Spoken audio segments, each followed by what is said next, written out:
পুরোদমে ইসরায়েল ফিলিস্তিন হিজবুল্লাহ যুদ্ধ চলছে। জানিয়ে দেব আমাদের হাতে থাকা সর্বশেষ গুরুত্বপূর্ণ আপডেট আন্তর্জাতিক সংবাদ। শুরুতেই ইসরায়েল ফিলিস্তিনের ভয়াবহ যুদ্ধের সংবাদ জানিয়ে দিব। হিজবুল্লাহর রকেট বৃষ্টিতে নাস্তানাবুদ ইসরায়েল, বহু হতাহতের খবর। এদিকে হামাসের সঙ্গে যুদ্ধবিরতি প্রতিষ্ঠায় আন্তরিক নয় ইসরায়েল। হামাস নয়, ইসরায়েলি যুদ্ধবিরতির প্রস্তাব মানছে না বলছে সামি আবু জহুরি। আরও জানিয়ে দিব, ইসলাম বিদ্বেষ মার্কিন যুক্তরাষ্ট্র সহ পশ্চিমা দেশগুলোর একটি বড় সমস্যা। ইসরায়েলকে সহযোগিতা করতে আমেরিকায় ইসলাম বিদ্বেষ জোরদার। এরপর জানিয়ে দিব, কংগ্রেস জোট নেতার সঙ্গে একই বিমানে দিল্লিতে নীতিশ, কি ঘটতে যাচ্ছে।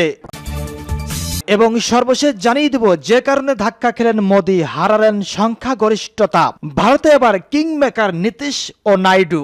শুনছিলেন গুরুত্বপূর্ণ সংবাদ শিরোনাম, এবারে বিস্তারিত। তবে তার আগে অনুরোধ থাকবে ভিডিওটিতে একটি লাইক এবং কমেন্টস করে জানিয়ে দিন আজকের এই ভিডিও সম্পর্কে আপনার মূল্যবান মতামত।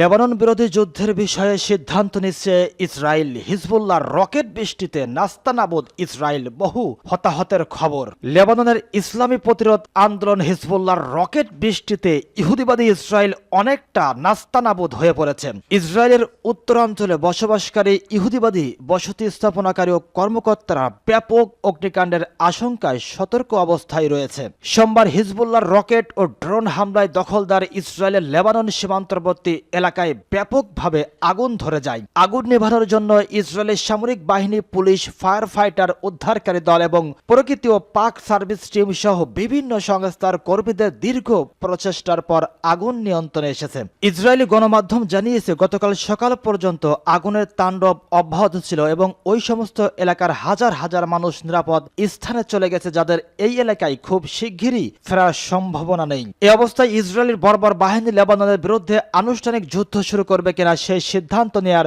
প্রক্রিয়ায় রয়েছে বলে টাইমস অব ইসরায়েল খবর দিয়েছে। সোমবার হিজবুল্লাহ ইসরায়েলের গোয়েন্দা সংস্থা এবং সামরিক ঘাঁটির উপর ড্রোন ও রকেট দিয়ে হামলা চালায়। এই হামলায় ইহুদিবাদী ইসরায়েলের ব্যাপক ক্ষয়ক্ষতি হয়েছে। কোন কোন সূত্র থেকে ধারণা করা হয়েছে, হিজবুল্লাহর হামলায় ইসরায়েলের অন্তত 500 সেনা নিহত অথবা মারাত্মক আহত হয়েছে।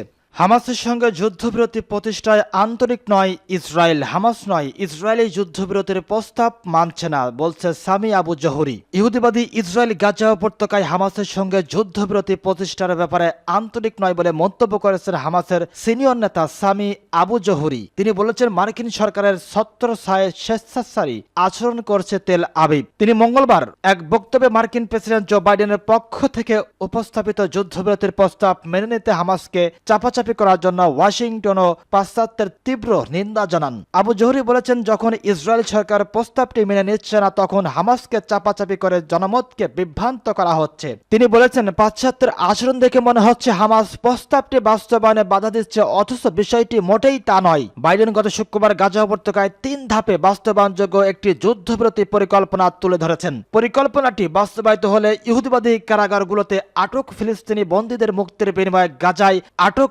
ইসরায়েলি পণবন্দীরা মুক্তি পাবে। উপত্যকা থেকে সকল দখলদার সেনা প্রত্যাহার করা হবে এবং বিধ্বস্ত গাজা উপত্যকা পুনর্নির্মাণ করা হবে। হামাস প্রস্তাবটি ইতিবাচকভাবে বিবেচনা করার আশ্বাস দিয়েছে। তবে বাইডেনের প্রস্তাবে হামাসের হাতে গাজার শাসনভার ধরে রাখার বিষয়টি উপেক্ষা করা হয়েছে, যা এই সংগঠনটি শুরু থেকে প্রত্যাখ্যান করে এসেছে। মার্কিন প্রেসিডেন্টের যুদ্ধবিরতির প্রস্তাব নিয়ে আলোচনা করার জন্য হামাস ইতিবাচক মনোভাব দেখানো সত্ত্বেও ইহুদিবাদী ইসরায়েলের প্রধানমন্ত্রী বেনিয়ামিন নেতানিয়াহু তা প্রত্যাখ্যান করেছেন। তারপরও ওয়াশিংটন প্রস্তাবটি মেনে নিতে হামাসকে রাজি করানোর জন্য কাতারের উপর চাপ প্রয়োগ করে যাচ্ছে। ইসলাম বিদ্বেষ মার্কিন যুক্তরাষ্ট্র সহ পশ্চিমা দেশগুলোর একটি বড় সমস্যা। ইসরায়েলকে সহযোগিতা করতে আমেরিকায় ইসলাম বিদ্বেষ জোরদার। মার্কিন যুক্তরাষ্ট্র বাক ও মত প্রকাশের স্বাধীনতা যে দাবি করা হয় তা চরমভাবে লঙ্ঘন করে ইসলাম বিদ্বেষ ছড়ানো হচ্ছে।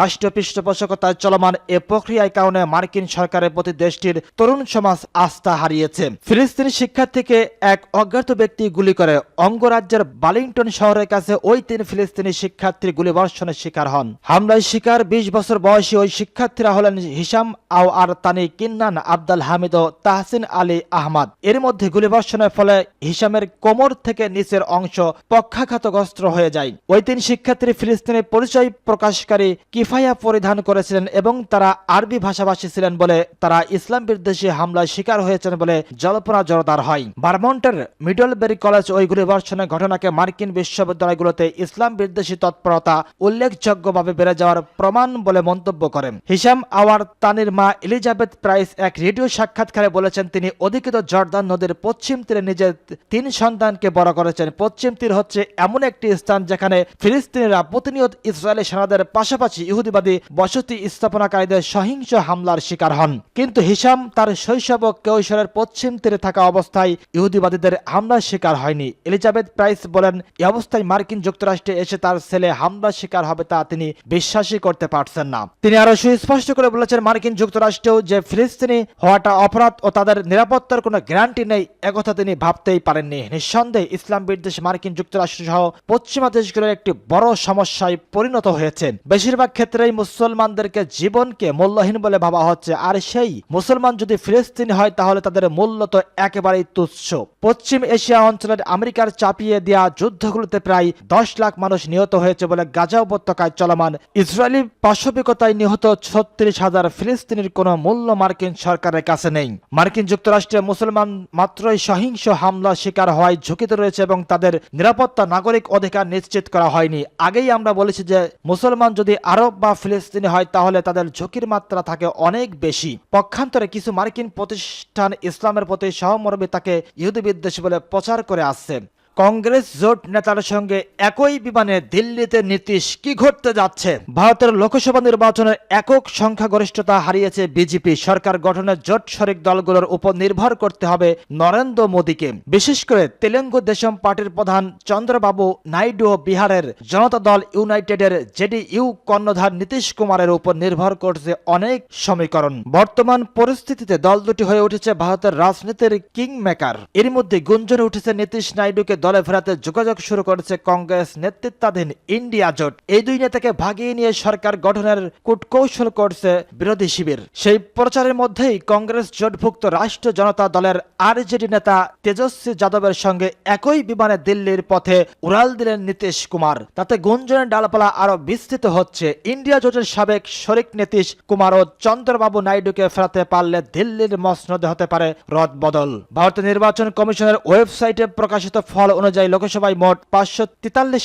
আসনের মধ্যে বিজেপি নেতৃত্বাধীন ন্যাশনাল ডেমোক্রেটিক অ্যালায়েন্স এনডিএ জোট পেয়েছে 294টি আসন। অপরদিকে কংগ্রেস নেতৃত্বাধীন এনডিএ জোটের মোট আসন সংখ্যা হয়েছে 232টি। উল্লেখ্য, সরকার গঠনের জন্য প্রয়োজন 272টি আসন। ফলে সংখ্যাগরিষ্ঠতা অর্জনে বিরোধী জোটের আরো 38টি আসন দরকার। এখানেই ক্ষমতার দরজা চাবিকাঠি ধরে রেখেছেন টিডিপির চন্দ্রবাবু নাইডু এবং জেডিইউ এর নীতিশ কুমার। চন্দ্রবাবু নাইডুর তেলেঙ্গু দেশম পার্টি টিডিপি জিতেছে 16টি আসনে আর নীতিশ কুমারের জনতা দল জেডিইউ জিতেছে 12টি। দুটি দলই কংগ্রেস নেতৃত্বাধীন ইন্ডিয়া জোটের সাবেক অংশীদার। পরে জোট বদল করে তারা বিজেপির সঙ্গে জোটবদ্ধ হয়ে সাধারণ নির্বাচনে প্রতিদ্বন্দ্বিতা করেছেন।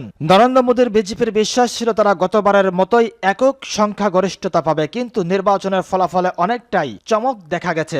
এককভাবে সংখ্যাগরিষ্ঠতা হারিয়ে বিজেপির সরকার গঠন নির্ভর করছে জোট শরিকদের উপর। বর্তমান পরিস্থিতিতে নীতিশ নাইডুকে বিজেপি নেতৃত্বাধীন এনডিএ জোট ছেড়ে আবারও বিরোধী শিবিরে ফেরার আহ্বান জানাচ্ছে অনেকেই। নীতিশ নাইডুকে ফেরাতে পারলে সংখ্যাগরিষ্ঠতা অর্জনের খুব কাছাকাছি পৌঁছাবে কংগ্রেস নেতৃত্বাধীন ইন্ডিয়া জোট। সেক্ষেত্রে তাদেরকে আরো কিছু স্বতন্ত্র বিজয়ী প্রার্থীর সমর্থন প্রয়োজন হবে। নির্বাচনের ফল প্রকাশের পরদিনই 2 জোটের নেতারা দিল্লির পথে উড়াল দিচ্ছেন আলোচনার জন্য। এখানেই ঘুরে যেতে পারে খেলা। দিল্লির পথে একই বিমানে চললেন নীতিশ কুমার এবং ইন্ডিয়া জোটের শরিক দল আরজেডি নেতা তেজস্বী যাদব। তাদের মধ্যে কি আলোচনা হতে যাচ্ছে দর কষাকষি এবং দেনা পাওনার খেলায় কে কাকে কাছে টানতে পারবে সেটা হয়তো আগামী 24 ঘন্টায় স্পষ্ট হবে।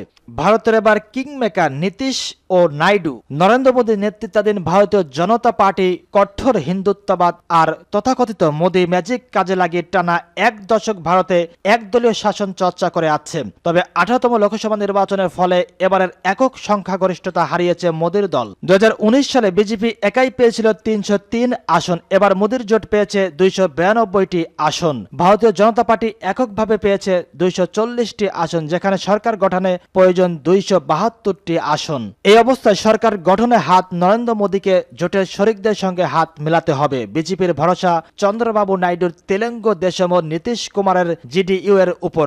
অন্ধ্রপ্রদেশে তেলেঙ্গু দেশম জিতেছে 16টি আসন। অন্যদিকে বিহারের জিডিইউ এর ঝুলিতে আছে 12টি আসন। টিডিপি ও জিডিইউ এর সম্মিলিত আসন 28। জোট সঙ্গীদের নিয়ে সরকার গঠনে মরিয়া বিজেপি শিবির চলছে দফায় দফায় ফোনালাপ ও আলোচনা। বিজেপির এই জোট শরিকদের বাগিয়ে নেওয়ার চেষ্টা চালিয়ে যাচ্ছে কংগ্রেস ও ইন্ডিয়া জোটও। আর এই কাজের দায়িত্ব পড়েছে কংগ্রেস সভাপতি মল্লিকার্জুন খড়গে, মহারাষ্ট্রের এনসিপি নেতা শরদ পাওয়ার ও তৃণমূল নেত্রী মমতা বন্দ্যোপাধ্যায়ের কাঁধে। জানা গেছে নীতিশ কুমারকে উপপ্রধানমন্ত্রী হওয়ার প্রস্তাব দিয়েছে ইন্ডিয়া এলায়েন্স। বলা হচ্ছে বিজেপির চেয়ে কংগ্রেসের কাছ থেকে বেশি সুযোগ সুবিধার নিশ্চয়তা পেলে ভোল পাল্টাতে পারেন প্রবীণ দুই রাজনীতিবিদ। অতীতে তাদের সঙ্গী বদলের নজির রয়েছে। শরিকদের উপরও নির্ভর বা তাদের ভরসার রাজ্য বা কেন্দ্রে কোথাও সরকার চালানোর অভ্যস্ত নন নরেন্দ্র মোদী। কিন্তু বিদ্যমান পরিস্থিতিতে মোদীকে শরিকদের উপর নির্ভর করতে হবে। এই ব্যবস্থায় তিনি কতটা খাপ খাওয়াতে পারবেন তা দেখার অপেক্ষা।